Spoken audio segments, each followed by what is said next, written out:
నమస్తే welcome to V3 news లక్ష్యం సమాజం నేను సాయి సుధా బులెటిన్ లో ముందుగా హెడ్లైన్ మహబూబాబాద్ జిల్లాలో సర్వసభ్య సమావేశంలో పాల్గొన్న మంత్రి సత్యవతి రాథోడ్ అన్ని గ్రామ పంచాయతీలకు మిషన్ భగీరథ నీరు అందించాలని ఆదేశాలు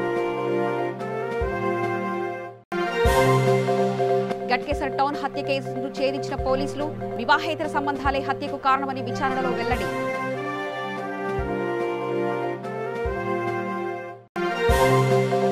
సంగారెడ్డి జిల్లాలో టీపీటీఎఫ్ ఆధ్వర్యంలో మీడియా సమావేశం ప్రైవేట్ టీచర్ల సమస్యలపై ప్రభుత్వం స్పందించాలని డిమాండ్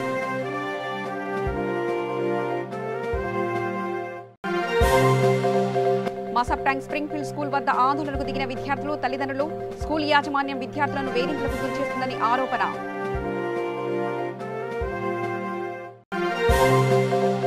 నిర్మల్ జిల్లా బాసరలో కాంగ్రెస్ నాయకులు నిరసన రాష్ట్ర ప్రభుత్వ వైఖరికి రైతులు తీవ్రంగా నష్టపోయారని ఆరోపణ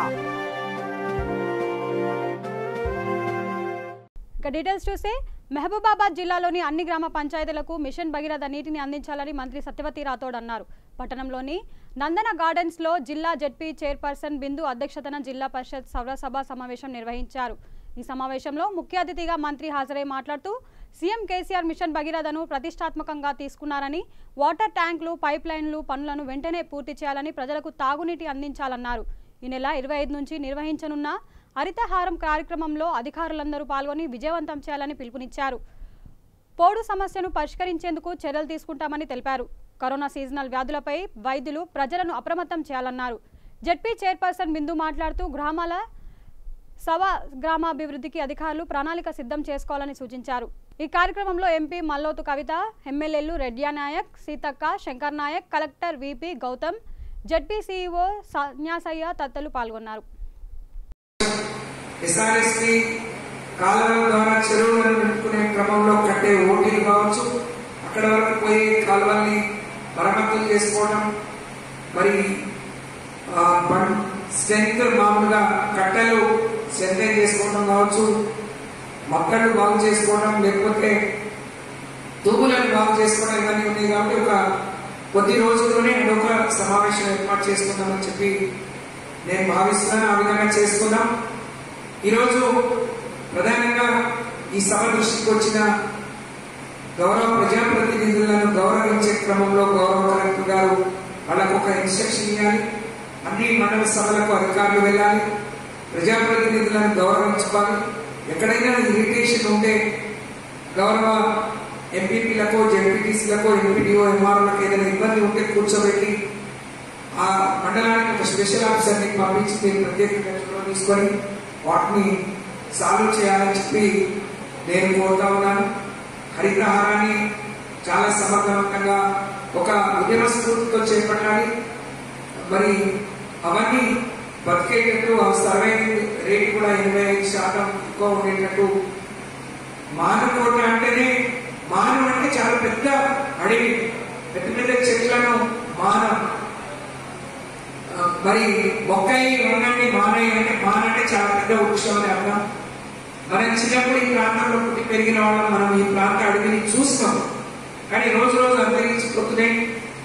మనం వీటిని కాపాడుకోవాలి, పరిరక్షించుకోవాలి, మరి పెంచుకోవాలి.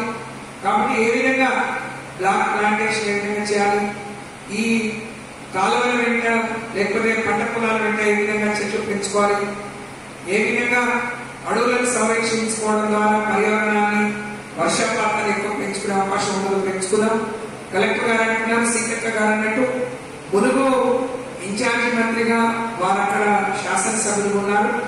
మీ ఇంట్రెస్ట్ కాపాడి ఆ ప్రాంత అడవిని పెంచుకోవడం, అడవిని నమ్ముకొని బ్రతుకుతున్న పేదవాళ్లను, మరి అడవి పుత్రులను కూడా కాపాడుకునే విధంగా మీరు అన్నట్టు అక్కడ నీటి నిల్వల్ని కూడా పెంచుకోవడానికి నేను మొన్ననే ముఖ్యమంత్రి గారికి, పిసిసిఎఫ్ గారికి మరి ఫారెస్ట్ క్లియర్ చేయాల్సిన చెక్ డ్యాములు, అక్కడ అనుమతులన్నీ కూడా ఏమని రోడ్లు వేసుకోవాలన్నా లేకపోతే చెక్ డ్యాములు కట్టుకోవాలన్నా ఫారెస్ట్ అనుమతులు అవసరం కాబట్టి ఆ లెటర్ కూడా ఇచ్చారు. కలెక్టర్ గారు చెప్తారు. మేడ్చల్ జిల్లా గట్కేసర్ టౌన్ మైసమ్మగుట్ట ప్రాంతంలో ఈ నెల 19వ తేదీన జరిగిన హత్య కేసును పోలీసులు ఛేదించారు. వివాహేతర సంబంధాలే హత్యకు కారణమని పోలీసులు తేల్చారు. హత్య జరిగిన రోజే ప్రధాన నిందితుడైన యాదగిరి స్థానిక పోలీస్ స్టేషన్లో లొంగిపోగా మరో 2 నిందితులను చాకచక్యంగా వ్యవహరించి పోలీసులు అరెస్ట్ చేశారు. ఈ ఘటనపై డీసీపీ రక్షత కృష్ణమూర్తి వివరాలు వెల్లడించారు. మృతుడు సైదులు, నిందితులు యాదగిరి స్నేహితులు. ఈ క్రమంలో 6 సంవత్సరాలుగా నిందితుని భార్యతో సైదులు విపేతర సంబంధం నడుపుతున్నాడని తెలిసి యాదగిరి మరియు అతని బంధువులు పలుమార్లు మందలించినప్పటికీ తీరు మార్చుకోలేదని, దీంతో స్నేహితుడును అడ్డు తొలగించుకోవాలని పక్కా ప్లాన్తో సైదులు హతమార్చినట్లు పోలీసులు తెలిపారు.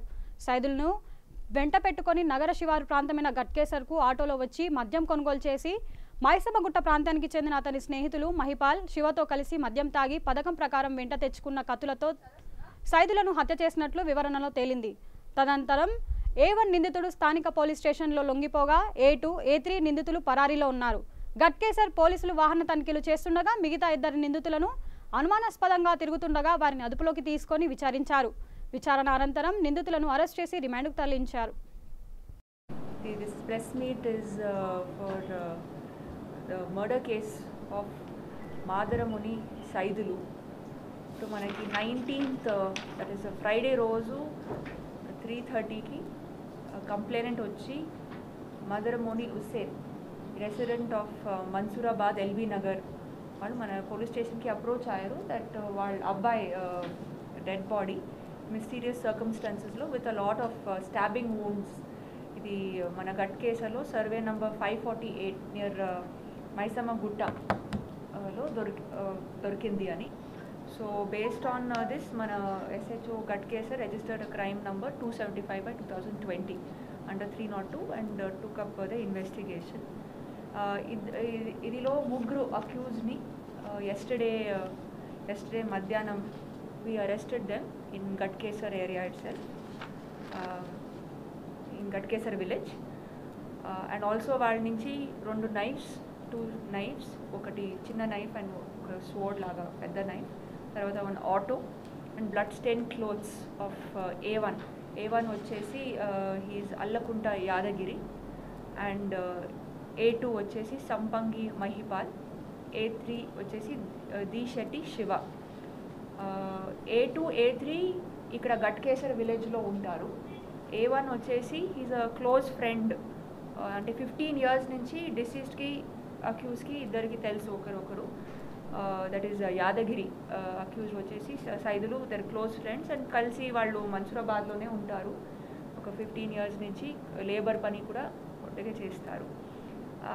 ద రీజన్ బిహైండ్ అంటే వాళ్ళని ఇంటరోగేషన్ అని చేస్తే తెలిసింది ఈజ్ దట్ ఈ యాదగిరి వైఫ్ ఉప్పలామ వాళ్ళతోటి ఇల్లీగల్ ఇంటిమసీ ఉంది అక్యూజ్డ్కి. సో ఒక 6 years బ్యాక్ యాదగిరికి తెలిసింది దట్ ఇలాగ ఈ విషయం అని. సో వాళ్ళు వైఫ్కి కూడా చెప్పారు ఇది మానేసండి. దెన్ గొడవలు కూడా అయ్యింది, బట్ వాళ్ళు అదిని పట్టించుకుంటే వాళ్ళు ఇద్దరు కంటిన్యూ చేశారు. ఒక 25 days బ్యాక్ ఈ 2 BHK హౌసెస్ కేసీఆర్ ప్రభుత్వం ఇచ్చిన హౌసెస్లో వాళ్ళు ఆదర్శ నగర్ మన్సూరాబాద్లో షిఫ్ట్ కూడా అయ్యారు. అప్పుడు కూడా వాళ్ళకి తెలిసింది దట్ ఇలాగే నడుస్తూనే ఉంది అని. అండ్ నాట్ ఓన్లీ దట్, ఈ డిసీజ్ వచ్చేసి సైదులు అందరికీ చెప్తూ తిరుగుతున్నారు. సో అది వాళ్ళు భరించక ఒకటి 14th అంటే just 5 days before the crime ఇక్కడ గట్కేసర్కి వచ్చి వాళ్ళ ఫ్రెండ్ అయ్యా మహిపాల్ వాళ్ళని కలిసి ఇదన్నీ చెప్పారు దట్ ఇలాగుంది వాళ్ళకి ఏమైనా చేయాలి అని చెప్పి. సో మహిపాల్ ఏం చెప్పారు, నా ఫ్రెండ్ ఒకరు ఉన్నారు శివ అని, సో మేము హెల్ప్ చేస్తాము, ఒక 1 lakh కూడా డిమాండ్ చేశారు డబ్బు. సో ఈ సైడ్ ఓకే నేను ఇస్తాను, వాళ్ళ దగ్గర ఆటో ఉంది సో అది మీకు ఇస్తాను ఇది అయిన తర్వాత అని చెప్పారు. సో 19th రోజు ఈ యాదగిరి వచ్చేసి సైదులు ఇంటికి వెళ్ళి వాళ్ళని తీసుకొని వెళ్ళి ఇక్కడ గట్కేసర్ ఏరియాలో మనకి మంచిగా ఇది టాడీ దొరుకుతుంది, ప్యూర్ టాడీ. సో వెళ్ళి కలిసి తాగుదానని ఇద్దరు కలిసి వచ్చారు.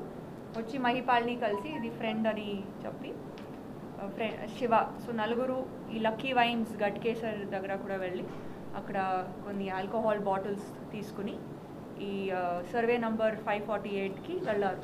సో అప్పుడు మాటలోనే ఇది గొడవలు కూడా అయింది. సో దట్ టైం A1 ఆ స్వోర్డ్ తీసుకొని వాళ్ళని స్టాబ్ చేశారు. సో హీ ఎస్కేప్డ్, అంటే అది ఎస్కేప్ చేసి is Ryan away from that place. So ముగ్గురు వాళ్ళు చేసి నైఫ్ అండ్ స్వోర్డ్ తోటి మల్టిపుల్ స్టాబ్ వూండ్స్ చేసి they have dispose the body and అక్కడి నుంచి ముగ్గురు కూడా పారిపోయారు. మనకి ఈ కేసు అయిన తర్వాత దట్ ఈస్ 19th రోజు వాళ్ళు పేరెంట్స్ని కలిస్తే, దట్ ఈస్ డిసీజ్ పేరెంట్స్ ఇక్కడ చెప్పారు దట్ యాదగిరి ఇట్లాగే తీసుకొని వెళ్ళారు ఆ రోజు. సంగారెడ్డి జిల్లా నారాయణగేట్ పట్టణంలో తెలంగాణ ప్రైవేట్ టీచర్స్ ఫోరం ఆధ్వర్యంలో స్థానిక R&B అతిథి గృహంలో మీడియా సమావేశం నిర్వహించారు.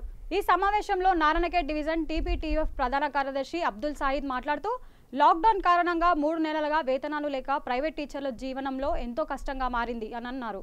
ప్రైవేట్ టీచర్ సమస్యలపై అధికారులు మరియు నాయకులు స్పందించి న్యాయం జరిగేలా చూడాలని కోరారు. సంస్థ వాళ్ళు ప్రతి ఒక్క కంపెనీ వాళ్ళు ప్రతి ఒక్క కార్యక్రమం కానీ కష్టపడి ప్రతి ఒక్కరికి పని దొరికింది. కానీ నేడు విద్యా సంస్థలు మూతపడడం వల్ల ప్రైవేట్ టీచర్ల బతుకులు ఆగమాగాల్లో ఉన్నాయి. ఎందుకంటే ఎన్ని కష్టాలు పడుతున్నామో, ఎందుకంటే మన IITలలో కానీ పెద్ద పెద్ద సంస్థలలో కానీ వాళ్ళు సక్సెస్ఫుల్గా ముందుకెళ్తున్నారు. అంటే ప్రభుత్వ పాఠశాల చదివే విద్యార్థులుగా ముందుకెళ్తున్నారు. కానీ మనకు వేతనాలు తక్కువ, పని ఎక్కువ, కష్టభారాన్ని మనం మోస్తూ ముందుకెళ్తున్నాం. అయినప్పటికీ నేడు మనకు ప్రభుత్వాలు కానీ మన సంస్థకు సంబంధించిన మేనేజ్మెంట్ వాళ్ళు కానీ మనకు ఆదుకునే పరిస్థితి నేడు లేదు. అంటే వారికి కూడా సమస్యలు ఉండొచ్చు, కానీ మన బతుకులు ఏం కావాలి? నేడు ఎంతో మంది ప్రైవేట్ ఉపాధ్యాయులు, ఎంతో మంది ప్రైవేట్ పాఠశాలకు పనిచేస్తున్న ఉపాధ్యాయులు నేడు అడితి పనులు అమ్ముకోవడం, మేస్త్రి పనులకు వెళ్ళడం, ఎంత ఘోరమైన బతుకులు. ఎంతో విలువైన విద్యను అభ్యాసించి ఒక విద్యార్థి నైపుణ్యాన్ని పరీక్షించి అతన్ని ఎంతో పైకి ఉన్నత స్థానానికి తీసుకెళ్లే ఒక ఉపాధ్యాయుడు నేడు ఇంత కష్టపడడం, ఇలాంటి సమస్యను ఎదుర్కోవడం ఎంతో బాధాకరమైన విషయం. నేడు మన రాష్ట్ర అధ్యక్షుడు షబ్బీర్ అలీ గారి సూచన మేరకు ఎక్కడ మన విద్యా అధికారులకు కానీ ప్రభుత్వ అధికారులకు కానీ మన నాయకులకు కానీ వినతి పత్రాలు ఇస్తూ మన సమస్యలు తెలియజేయడం జరుగుతుంది. కానీ నేటి వరకు కూడా ఎక్కడ కూడా మన ప్రైవేట్ ఉపాధ్యాయుల సమస్యలు అక్కడ సాల్వ్ అయినట్టు లేదు ఎక్కడ కూడా. ఎందుకంటే నేడు మన పరిస్థితి ఎంత ఘోరంగా ఉందో మనం గమనిస్తున్నాం. మన పరిస్థితి మీడియా సమావేశం ఏర్పాటు చేయడానికి ముఖ్య కారణం మన ప్రైవేట్ టీచర్ల బతుకులు. ఎందుకంటే నేడు ఏ వ్యక్తికి ఒక మధ్య కుటుంబానికి కానీ ఒక కింది స్థాయి కుటుంబానికి కూడా రాని ఇబ్బందులు, రాని కష్టాలు నేడు ప్రైవేట్ టీచర్ల బతుకులో ఉన్నాయని మనం చెప్పుకోవచ్చు. ఎందుకంటే మనం ఎంత కష్టపడుతున్నాం, ఒక ప్రైవేట్ విద్యా సంస్థలో ఉండి వేతనం తక్కువ, పని ఎక్కువ అన్నట్టు కష్టపడుతున్నా కూడా నేడు మన బతుకుల్ని పట్టించుకునే నాదుడే లేడు. ఎందుకంటే ఇంత కష్టపడుతున్నాం, ఎంత ఒక విద్యార్థి నైపుణ్యాన్ని పరిశీలించి అతని యొక్క స్థాయిని ఎంతో ఉన్నత స్థితికి తీసుకెళ్తున్నప్పటికీ. జై TPTF. నా పేరు మొహమ్మద్ జహాంగీర్. నేను మణూరు మండల TPTF అధ్యక్షుడిని. అయితే సామాన్యంగా మాకు ప్రతి సంవత్సరం మేము ప్రైవేట్ స్కూల్లో పనిచేస్తాం కాబట్టి ప్రతి సంవత్సరం ఏదైతే వేసవి సెలవుల తర్వాత మాకు ఎట్లాగో జీతాలు అయితే రావు. ప్రతి సంవత్సరం లాగానే ఈ సంవత్సరం కూడా కేవలం 2 నెలలు మాత్రమే మాకు ఇబ్బందులు వస్తాయి అనుకుంటే ఈ కోవిడ్-19 కారణంగా గత మార్చి నుండి ఇంకొక మళ్ళీ ఒక 2 నెలలు, అంటే దాదాపు మా సగం సంవత్సరం అర సంవత్సరం మొత్తం ఇబ్బందుల్లో ఎదుర్కోవాల్సి వస్తుంది. సో దీనిపైన ప్రభుత్వం కానీ అధికారులు కానీ ఏదైనా చర్యలు తీసుకొని మాకు ఏవైనా మార్గం చూపిస్తే, లేదా ఉపాధి లాంటిది కలిగించి, లేదంటే ఏదైనా ఆర్థిక మొత్తంగా సహాయం చేయాల్సిందిగా మేము కోరుకుంటున్నాం. సంగారెడ్డి జిల్లా ఆందోళ్ మండలం మన్సన్పల్లి గ్రామంలో సబ్ స్టేషన్ ముందు స్థానికులు ధర్నాకు దిగారు. గ్రామంలో తీవ్ర నీటి సమస్య నెలకొంది. గ్రామంలోని నీటి పంపు వద్ద వైర్లు షార్ట్ సర్క్యూట్తో దగ్నమయ్యాయి. ఈ సమస్యను పరిష్కరించేందుకు LC కోసం విద్యుత్ సిబ్బందికి సమాచారం అందించినా స్పందించలేదు. దీంతో ఆగ్రహం చెందిన గ్రామస్తులు సబ్ స్టేషన్ ముందు బైఠాయించి ధర్నా నిర్వహించారు. ఎలక్ట్రిసిటీ DEకి వ్యతిరేకంగా నిదానాలు చేస్తూ నిరసన వ్యక్తం చేస్తున్నారు. గ్రామస్తులు DEOతో మాట్లాడి గ్రామ సమస్యలను వివరించే ప్రయత్నం చేస్తున్నప్పటికీ DE నిర్లక్ష్యంగా మాట్లాడుతున్నారంటూ గ్రామస్తులు వాపోయారు. గ్రామంలో నెలకొన్న చిన్న సమస్యలు పరిష్కరించడంతో అధికారులు నిర్లక్ష్యం వహిస్తూ గ్రామస్తులను అనుమానం పరిచేలా వ్యవహరిస్తున్నారని ఆవేదన చెందారు. దీనిపై ఉన్నతాధికారులు ఫిర్యాదు చేస్తామని అన్నారు. ఈరోజు మా విలేజ్లో మన్సంపల్లి గ్రామంలో వాటర్ సమస్య చాలా తీవ్రంగా ఉండే. అయితే పొద్దున్నకి మన వాటర్ మ్యాన్ అడిగితే మోటార్ కాడ వైర్లు అన్న ఫెయిల్ అయిపోయినాయని చెప్పారు. పొద్దున నేను ఉప సర్పంచ్ గారు ఇద్దరం కలిసి ఆ బోర్ దగ్గరికి వెళ్ళేసరికి వాటర్ మ్యాన్ ముగ్గురం కలిసి వెళ్ళాం. అక్కడ ఆ వాటర్ దగ్గర కింద వైర్లు మొత్తం కాలిపోయి ఒకరికొకరు కత్తుకోవడం జరిగింది. అయితే మేము ఏం చేసినామంటే ఆ వాటర్ మ్యాన్ ఏమంటే అన్న మరి ఈ వైర్లు అతుకుపెట్టాలంటే మనము ఎలక్ట్రిసిటీ డిపార్ట్మెంటు లైన్మెన్కి ఫోన్ చేయాలని చెప్తే ఎల్సీ కావాలి కదా అని చెప్పేసి లైన్మెన్కి మేము ఫోన్ చేయడం జరిగింది. ఆయన ఏమనంటే అన్న ఇక్కడ ఆపరేటర్లు ఎవరు లేరు, సబ్స్టేషన్ ఆపరేటర్లు ఎవరు లేరు, నేను చింతగూడకి వెళ్ళిపోతున్నాను చెప్పి నేను చింతగూడకి వెళ్ళిపోయాను. ఏఈకి ఫోన్ చేసి మాట్లాడమని చెప్పాడు. నేను ఏఈ గారికి ఫోన్ చేయడం జరిగింది. ఏఈ గారు 5 సార్లు ఫోన్ చేస్తే లేపలే. 5 సార్లు లేకపోతే అయ్యో మరి ఏఈ లేపకపోయే మరి లైన్మెన్ స్పందించకపోయా అని చెప్పి డీ గారికి ఫోన్ చేసిన. ఆయన డీ గారు అంటారు, మీరు నాకెందుకు ఫోన్ చేస్తావా, నీకేం అవసరం, ఎల్సీ గురించి లైన్మెన్కి అవసరం కదా, నువ్వేందుకు నాకు ఫోన్ చేస్తావు అని చెప్పి డీ గారు అంటారు. నువ్వు ఫోన్ పెట్టే ఫస్ట్ అని చెప్పి ఫోన్ పెట్టేసాను. అయితే మా ఊర్లో అందరం కలిసి మేము ఈరోజు సబ్స్టేషన్ దగ్గరికి వచ్చి చూసినాం. ఆ రోజు 7 పొద్దున్న 7 గంటలకి వచ్చి చూస్తే ఎవ్వరు లేడు, దిక్కులేడు, రాజుగాడు ఎవ్వరు లేడు. సరే ఇది చిన్న సమస్య, రేపు పొద్దుగాల విలేజ్లో ఇట్లా తంబాలు దాకి ట్రాక్టర్ దాకి ఏదో దాకి తంబాలు కూలిపోతే కరెంట్ సమస్య వస్తే ఊరు మొత్తం తగలడిపోతే ఇక సబ్స్టేషన్లో కరెంట్ పనిచేస్తాడు ఎవడు ఉంటాడు, దిక్కులేని రాజుగాడు ఎవడు గతిలేడు. ఆ మాట నేను డీ గారికి చెప్పిన, అన్న ఇది ఎవరు లేదు సార్, పరిస్థితి బాగలేదు, ఘోరం ఉంది ఆ పరిస్థితి, మా విలేజ్లో వాటర్ సమస్య ఉంది, మాకు ఎల్సీ స్టోర్ దిక్కులేడా, ఆపరేటర్ లేడు, ఏఈకి ఫోన్ చేస్తే లేపుతలేడు, లైన్మెన్ ఫోన్ చేస్తే నాకు సంబంధం లేదు అంటున్నాడు, మరి మేము ఎవరు చెప్పాలి సార్ అంటే నీకేం అవసరం, ఆ ఎల్సీ గురించి సంబంధం లేదు, నువ్వు పెట్టేసేపోవడం అని చెప్పి పెట్టేస్తున్నాను. ఇది పరిస్థితి. దీనికి నిరసనగా మేము ఈరోజు మా విలేజ్లో అందరం వచ్చి మేము డీజీ గారు వచ్చి సమస్యను సాల్వ్ చేసే వరకు డీ గారు అట్లా ఎందుకు మాట్లాడండి, మాకు ఎందుకు హక్కు లేదు, మేము ఒక పౌరులుగా మాకు హక్కు ఉంది, మేము బరాబరిగా మాట్లాడతాం, మేము బరాబరిగా అడుగుతాం. ఆపరేటర్ ఉన్నాడు ఎందుకు లేట్ అని చెప్పి అడగకూడదా, తప్ప అమ్మది, అది మనం స్పందించాలే కదా. ఆయన ఫోన్ పెట్టేస్తాడు, ఏఈ గారు ఫోన్ లేపరు, లైన్మెన్ గారు ఏమో నాకు సంబంధం లేదంటాడు. అధికారులు ఏఈ గారు ఏమన్నాడు, నేను వస్తున్నా అని చెప్పిండు. ఎన్ని గంటలకు వచ్చిండు, 11:30 12 గంటలకు సార్ వచ్చిండు. 11:30 12 అయింది అంతా అంత అయింది సార్. ఊళ్ళో సమస్య అట్లనే ఉంది. ఎల్సీ తీసుకున్నామంటే నేను డీ గారు ఎందుకు ఫోన్ చేయకూడదు అన్నారు కాబట్టి మాకు డీ గారు వచ్చే సమాధానం చెప్పాలి. అప్పటి వరకు మేము ఇంటనే నీరసంగా ఈయన కూర్చుంటాం, ఈయనే ఉంటాం, ఎక్కడ కదిలే సమస్యలు లేవు. మాసాప్ ట్యాంక్లోని స్ప్రింగ్ ఫీల్డ్ స్కూల్ ఎదురుగా విద్యార్థి తల్లిదండ్రులు ఆందోళనకు దిగారు. స్కూల్ యాజమాన్యం విద్యార్థులను వేధింపులకు గురి చేస్తుందని ఆరోపిస్తూ పెద్ద ఎత్తున నిరసన వ్యక్తం చేశారు. పాఠశాల యాజమాన్యంపై చర్యలు తీసుకోవాలని ఈ సందర్భంగా తల్లిదండ్రులు డిమాండ్ చేశారు.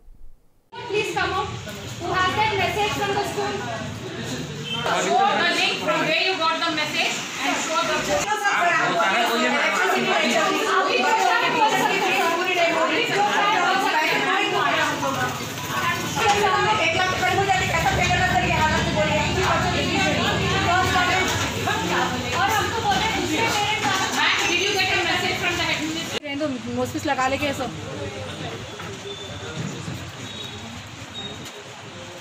ये तेलंगाना पेरेंट्स एसोसिएशन से है, ये असल लेटर है पेरेंट्स से। पकड़ो पकड़ो।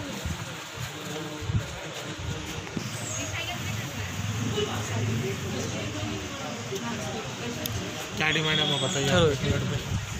एक मिनट बताइए क्या डिमांड है आपको, क्यों आए? फीस 50% रिड्यूस करते हैं क्योंकि लास्ट ईयर की फीस ये साल सेम नहीं कलेक्ट कर सकते। सीएम साहब बोले tuition fees is a part of school fees. Tuition fees क्या रहती? ट्यूशन फीस है स्कूल की एक हिस्सा रहता, स्कूल फीस का एक हिस्सा रहता, पूरी स्कूल फीस ट्यूशन फीस नहीं रह सकती। तो हमारी डिमांड पेरेंट्स की यही है कि स्कूल फीस है तो 50% रिड्यूस करें, और बुक्स है तो फीस पे करने से पहले पेरेंट्स को बुक्स लेने देना चाहिए, क्योंकि यार स्कूल में बोल रहे हैं कि पहले फीस पे करिए, रिसीप्ट दिखाइए, उसके बाद बुक्स देते बोल रहे हैं। तो ये बहुत गलत बात है और management should apologize to parents. उन्होंने माफ़ी मांगना कि उन्होंने बहुत रूड बिहेव करे, और जो मैसेजेस हमको भेजे हैं धमकी भरे कि आपके बच्चे के सीट कंफर्मेशन फला, ये वो जो मैसेजेस पेरेंट्स को भेजे हैं ये बहुत गलत बात है। पेरेंट्स को मैसेज भेजिए कि आप बुक सेल और आपके बच्चे की सीट कंफर्म, हालांकि बच्चा 4 साल से पढ़ रहा, उसके बाद आपके बच्चे की सीट कंफर्म कैसा हो सकती है स्कूल में? ये गलत चीज़ है मैनेजमेंट की तरफ से। जब तक आप फीस पे करेंगे तो आपके बच्चे की स्कूल की सीट कंफर्म होती, नहीं तो आपके बच्चे की स्कूल की सीट कंफर्म नहीं होती। ये चीज़ है मैनेजमेंट से। तो हमारा यही है कि 50% रिड्यूस करना फीस। मैडम कौन सी बोल रही है, ये 2021 का सीजन करना है, ये लॉकडाउन का जो 3 मंथ है वो भी नहीं, ये जो एकेडमिक ईयर स्टार्टिंग हो रहा उसकी फीस, जब तक स्कूल नॉर्मली शुरू नहीं होता जब तक 50% ही लेना। जब तक बच्चे स्कूल नॉर्मली नहीं आते जब तक स्कूल मैनेजमेंट 50% ही फीस ले। और जो गलत बात बोले हैं कि लंच चैरिटी में खिला रहे हैं और दूसरी चीज़ें सब है तो चैरिटी में कर रहे हैं, ये सब गलत बात है। हमसे बराबर पैसे लिए जाते हर साल, फिर ये बातें करना मैनेजमेंट के इससे बहुत रियली रिडिकुलस। लंच के भी पैसे लिए जाते हैं बच्चों के। Everything is included in that school fees there, curricular activities is there, lunch is there, plus field trip is there, everything is included in that free होंगे। अब वही सेम फीस है तो कैसा ले सकते हैं ये साल? लास्ट ईयर आप फॉर एग्जाम्पल लास्ट ईयर आप 18,000 ले रहे 3 महीने की फीस, जिसमें आपको लंच दे रहे बच्चों को, आप फील्ड ट्रिप्स लेके जा रहे हैं बच्चों को, आप स्पोर्ट्स और प्लस ट्यूशन फीस। वही सेम फीस आप ये 3 महीने कैसा ले सकते हैं जबकि बच्चे स्कूल को आ रहे हैं?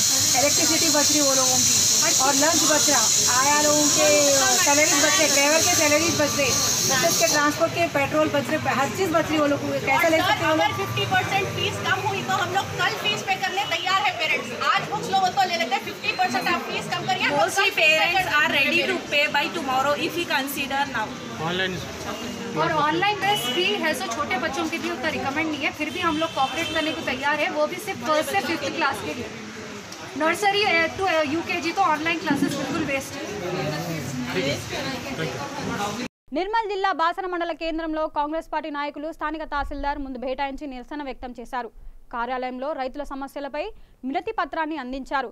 తెలంగాణ రాష్ట్ర ప్రభుత్వం రైతుల పక్షపాతి అని, రైతే దేశానికి వెన్నుముక్క అని పలుమార్లు చెప్పడమే తప్ప క్షేత్రస్థాయిలో రాష్ట్రానికి ఎలాంటి వ్యవస్థలు కల్పించడం లేదని వారు ఆరోపించారు. నకిలీ సోయా విత్తనాల పంపిణీ బాసర మండల కేంద్రంలో రైతులను నష్టాల పాలు ఆరోపించారు. మండల కేంద్రంలో నకిలీ సోయా విత్తనాల పంపిణీ ద్వారా ఒక్కో రైతుకు ఎకరానికి సుమారు 10,000 వరకు నష్టపోయారని రైతన్నలు వాపోతున్నారు. త్వరలోనే రాష్ట్ర ప్రజలు టీఆర్ఎస్ పార్టీ అధిష్టానానికి తగిన బుద్ధి చెప్తారని కాంగ్రెస్ నాయకులు అన్నారు. రాష్ట్ర ప్రభుత్వం వెంటనే స్పందించి నకిలీ సోయా విత్తనాలు పంపిణీ చేసిన వ్యవసాయ అధికారులపై చర్యలు తీసుకోవాలని డిమాండ్ చేశారు.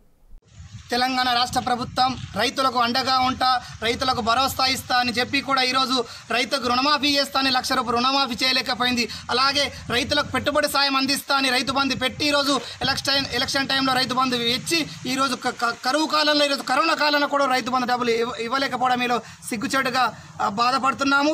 అలాగే ఈరోజు రైతులు పండించిన పంటని అమ్ముకున్న పంట డబ్బులు కూడా ఈరోజు శనగ డబ్బులు కూడా వేయకపోవడం ఈరోజు ప్రభుత్వం సిగ్గుచేటుగా భావిస్తున్నాము. అలాగే వరి కోతల రైస్ మిల్లలతో కుమ్మక్క ఈరోజు వరి డబ్బులు కూడా రైతుల ఖాతాలో జమ చేస్తారు. అలాగే ఈరోజు 70% 80% డూప్లికేట్ విత్తనాలు, పక్క రాష్ట్ర విత్తనాలు సక్సెస్ఫుల్గా రన్ అవుతున్నాయి. కానీ ఒక్క తెలంగాణ మార్కెట్ ఫండ్ తెలంగాణ విత్తనాలే మాత్రం ఈరోజు అట్టర్ ఫిల్ అయింది. కాబట్టి ఈరోజు తెలంగాణ రాష్ట్ర ప్రభుత్వమే నకిలీ, ఈరోజు విత్తనాలు కూడా నకిలీ. కాబట్టి ఆ ప్లేస్లో రైతులకు మళ్ళీ విత్తనాలు పంపిణీ చేయాలని ఈరోజు, అలాగే ఏవో తక్షణమే సర్వే చేసి సరైన నిర్ణయం తీసుకొని సరైన రైతులకు సమకూర్చాలని డిమాండ్ చేస్తున్నాము.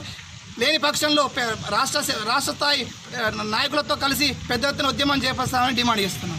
తెలంగాణ ప్రభుత్వం మరి రైతులకు నాణ్యమైన విత్తనాలు సప్లై చేస్తామని చెప్పి ఈరోజు సోయా విత్తనాలు మరి నకిలీ విత్తనాలు ఇచ్చి ఈరోజు రైతులు అలికి ఈరోజు ఆ వారం రోజులు అవుతుంది కానీ ఇప్పటి వరకు మొలకెత్తలేదు. దీంతో ఈరోజు రైతులు తెలివిగా నష్టపోయి మరి ముందే కరోనా టైంలో ఇప్పటికే మరి డబ్బులు లేక బాధపడుతుంటే ఈ టైంలో ఇదొక ఇంకో అతిపెద్ద వ్యాధిలాగా మరి నకిలీ సోయా విత్తనాలుగా తయారైంది. కాబట్టి మరి తెలంగాణ ప్రభుత్వాన్ని మరి నకిలీ విత్తనాలు మరి రైతులకు ఏ విధంగా ఇచ్చి నష్టపోయారో మరి స్వచ్ఛమైన విత్తనాలు వెంటనే విడుదల చేయాలని ఈరోజు మేము బాసర మండల కాంగ్రెస్ పార్టీ తరఫున మేము ఈరోజు తెలంగాణ ప్రభుత్వాన్ని మేము అడుగుతూ ఉన్నాము. అదేవిధంగా మరి శనగ డబ్బులు కానీ మరి వరి డబ్బులు కానీ ఇప్పటి వరకు వారి ఖాతాలో జమ కాలేదంటే తెలంగాణ ప్రభుత్వం మరి రైతులపై ఎంత పెద్ద దృష్టి ఉందో ఈ పాటికి అర్థమవుతుంది.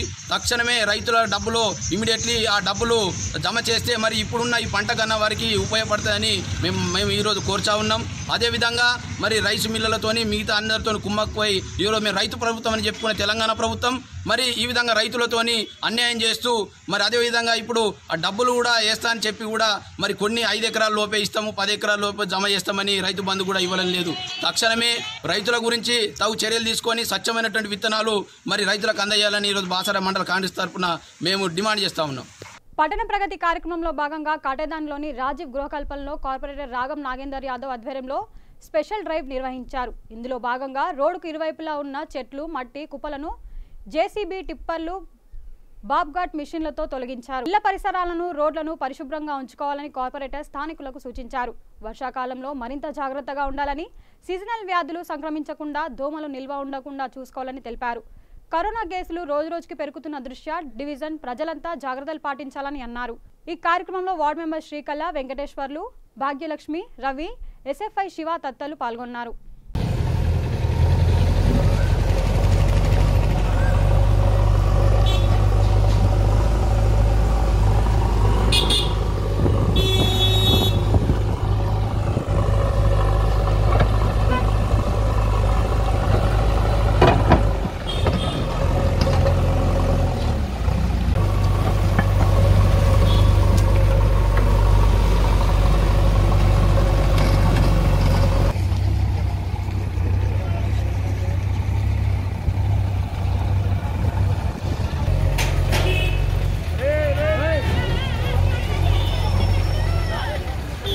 ఆరోగ్య శాఖ మంత్రి ఈటెల రాజేందర్ జిల్లా కలెక్టర్ శశాంక్ ఆదేశాల మేరకు కరీంనగర్ జిల్లాలోని పలు మండలాలలో ఇంటింటికి తిరుగుతూ వైద్య పరీక్షలు నిర్వహించారు. ఈ కార్యక్రమంలో జమికుంట ఆసుపత్రి సూపరింటెండెంట్ డాక్టర్ అనితారెడ్డి, జిల్లా సర్వేన్ officer doctor Nagasekhar, DMHO doctor Sudhakar Reddy, Huzurabad area hospital superintendent doctor వాడే రవి ప్రవీణ్ రెడ్డి వైద్య సిబ్బంది పాల్గొన్నారు.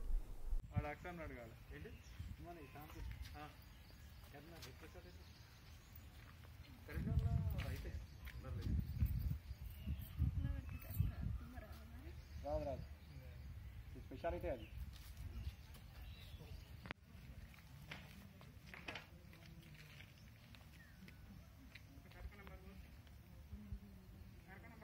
ఆధార్ నెంబర్ కూడా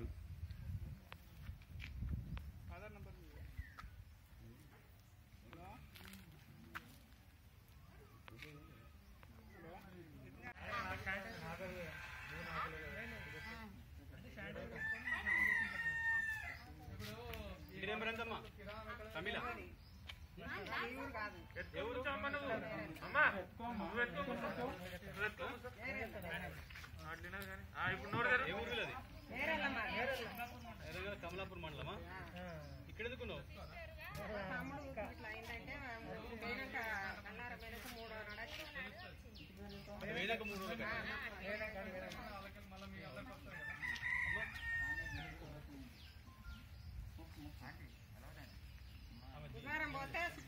వనపర్తి జిల్లా కొత్తకోట మున్సిపాలిటీ కేంద్రంలో రాష్ట్ర బీజేపీ అధ్యక్షులు బండి సంజయ్ పిలుపు మేరకు ప్రభుత్వ హాస్పిటల్ నిరసన చేపట్టారు. రాష్ట్ర ప్రభుత్వం కోవిడ్ కట్టడితో విఫలమైందని ఆరోపిస్తూ ఆందోళన వ్యక్తం చేశారు. కరోనాను ఆరోగ్యశ్రీ చేర్చాలని డిమాండ్ చేశారు. తెలంగాణలో ఆయుష్మాన్ భారత్ పథకాన్ని ప్రవేశపెట్టాలని అన్నారు. ఈ కార్యక్రమంలో బీజేపీ రాష్ట్ర కార్యవర్గ సభ్యులు నబ్బిరెడ్డి, వెంకటరెడ్డి, భరత్ భూషణ్ తదితరులు పాల్గొన్నారు. అందించాలని చెప్పేసి కేంద్ర ప్రభుత్వము ప్రవేశపెడితే ఈ రాష్ట్ర ప్రభుత్వము దాన్ని ఈ రాష్ట్రంలో అమలు చేయకుండా తొక్కివేయడం జరిగింది. మరి అందులో మరి కేసీఆర్ గారు ఆరోగ్యశ్రీని అమలు చేస్తూ ఉన్నారంటే ఇంతవరకు ఆ యొక్క ఆరోగ్యశ్రీ అమలు చేస్తున్నటువంటి వైద్య హాస్పిటల్స్కు నిధులు ఇవ్వకుండా మరి ఈరోజు ఆరోగ్యశ్రీలో ఉన్నటువంటి పేషెంట్లు కూడా ఆరోగ్యశ్రీలో ఉన్నటువంటి పరీక్షలు కూడా చేయించలేని పరిస్థితి ఈ రాష్ట్ర ప్రభుత్వం ఉంది. కాబట్టి ఆరోగ్యశ్రీ ఆయుష్మాన్ భారత్ యొక్క స్కీమ్ను ఈ రాష్ట్రంలో తప్పకుండా అమలు చేయాలి, తక్షణమే అమలు చేయాలి. లేకపోతే భారతీయ జనతా పార్టీ ఎక్కడిదక్కడ ఈ రాష్ట్ర నాయకులు నిలదీసి ఆయుష్మాన్ భారత్ ఈ ప్రజల వెంట ఉండి ప్రజలకు అందుబాటులో వైద్యం తీసుకొచ్చే విధంగా నడుస్తుందని చెప్పి సందర్భంగా తెలియజేస్తా ఉన్నా. అందుకే కేసీఆర్ నిద్ర వీడాలి. ఈరోజు కరోనా వైరస్తో మరి వైరస్ సోకినటువంటి పేషెంట్లు వాళ్ళు పడుతున్నటువంటి బాధలు రోజు రోజుకు పెరుగుతున్నటువంటి 4 లక్షల పైబడి కేసులు ఈరోజు నమోదైనాయి. కాబట్టి ఎంతోమంది ఈ యొక్క వైరస్ సోకిన పడి ప్రాణాలు విడుస్తూ ఉన్నారు. దీనికంతా కూడా రాష్ట్ర ప్రభుత్వ నిర్లక్ష్యం వైఖరి అని చెప్పేసి ఈ సందర్భంగా తెలియజేస్తా ఉన్నా. కాబట్టి ఇప్పటికైనా రాష్ట్ర ప్రభుత్వము మొండితనం విడనాడి. బులెటిన్ ముగించే ముందు హెడ్లైన్స్ మరొకసారి. మహబూబాబాద్ జిల్లాలో సర్వసభ్య సమావేశంలో పాల్గొన్న మంత్రి సత్యవతి రాథోడ్ అన్ని గ్రామ పంచాయతీలకు మిషన్ భగీరథ నీరు అందించాలని ఆదేశాలు. గట్కేసర్ టౌన్ హత్య కేసును ఛేదించిన పోలీసులు వివాహేతర సంబంధాలే హత్యకు కారణమని విచారణలో వెల్లడి.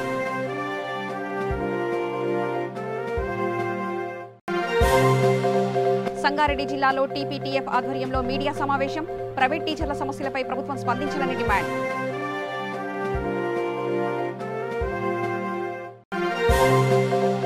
మాసప్ ట్యాంక్ స్ప్రింగ్ ఫీల్డ్ స్కూల్ వద్ద ఆందోళనకు దిగిన విద్యార్థులు, తల్లిదండ్రులు. స్కూల్ యాజమాన్యం విద్యార్థులను వేధింపులకు గురిచేస్తుందని ఆరోపణ.